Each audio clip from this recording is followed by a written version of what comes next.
సుప్రీంకోర్టులో చాలా మంది పిల్స్ వేశారు, ప్రజా ప్రయోజన వ్యాజ్యాలు వేశారు. దీని మీద విచారణ జరపాలని వాళ్ళు చెప్పారు. అందులో మేజర్గా ఈవెన్ ప్రశాంత్ భూషణ్ దగ్గర నుంచి, యోగేంద్ర యాదవ్ దగ్గర నుంచి, ఇటు కాంగ్రెస్ పార్టీ నాయకులు, అటు టీఎంసీ మహువా మొయిత్రా, వీళ్ళందరూ ఉన్నారు దీంట్లో.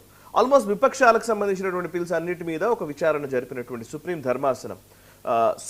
ధర్మాసనం ఇచ్చినటువంటి తీర్పు ఈరోజు చాలా సీరియస్ అంశం ఇది. ఎందుకంటే ఎస్ఐఆర్ అనేది రాజ్యాంగబద్ధంగా నిర్వహించేటువంటి ఒక ప్రక్రియ. ఎందుకంటే ఎలక్షన్ కమిషన్కి ఫ్రీ అండ్ ఫెయిర్ ఎలక్షన్స్ నిర్వహించాల్సిన బాధ్యత ఉంది. ఆ బాధ్యతకు అనుగుణంగానే ఎలక్షన్లో ఓటు హక్కు వినియోగించుకోవడం మాత్రమే కాదు, ఆ ఓటర్ లిస్ట్ని సరిచేయడం కూడా ఎలక్షన్ కమిషన్ డ్యూటీయే అని సుప్రీం ధర్మాసనం చెప్పింది. సుప్రీం ధర్మాసనం చెప్పినటువంటి ఈ తీర్పు నిజంగా చెప్పాలంటే విపక్షాలకు ఒక రకంగా చెప్పాలంటే ఇది ఏమైనా కనువిప్పు అవుతుందా, చెంపపెట్టిలాగా భావించాలన్నా కూడా వాళ్ళు డిసైడ్ చేసుకోవాలి. ఎందుకంటే సుప్రీంకోర్టు ఈజ్ ఫైనల్. ఇది ఇప్పుడు మనం సుప్రీంకోర్టును కూడా మనం ఆరోపిద్దామా?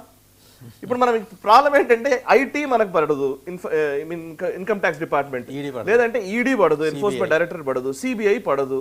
ఇప్పుడు ఎలక్షన్ కమిషన్ కూడా ఆ కోవలో చేర్చేశారు. ఇప్పుడు సుప్రీంకోర్టు కూడా చేర్చేస్తారేమో. మరి ఇప్పుడు ఆ కాక్రోచ్ పార్టీ ఒకటి చేసింది అదే కదా. సుప్రీంకోర్టు న్యాయమూర్తులు కూడా ఇలా చేస్తున్నారు. అంటే బేసికల్లీ మనం ఏదో ఒక వ్యవస్థ మీద మనకైతే విశ్వాసం ఉండాలి కదా.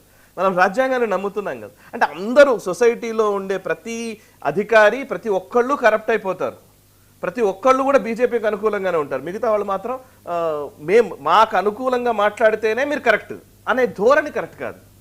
ఇప్పుడు యోగేంద్ర యాదవ్ ఎన్నిసార్లు ఫెయిల్ అయ్యాడు. యోగేంద్ర యాదవ్ మీరు గమనించండి, యోగేంద్ర యాదవ్ ఇందులో పిల్ వేసిన వ్యక్తి. ఆయన మొన్న బెంగాల్ ఎలక్షన్స్ అప్పుడు వాసు గారు చాలా ఆశ్చర్యంగా అనిపిస్తుంది. ఇట్లాంటి ఎట్లా బతుకుతారు, ఎట్లా మొహం చూపించుకొని తిరుగుతారో అర్థం కాదు నాకు. యోగేంద్ర యాదవ్ బెంగాల్ ఎలక్షన్స్ కి ముందు, జస్ట్ ఎగ్జిట్ పోల్స్ కంటే ముందు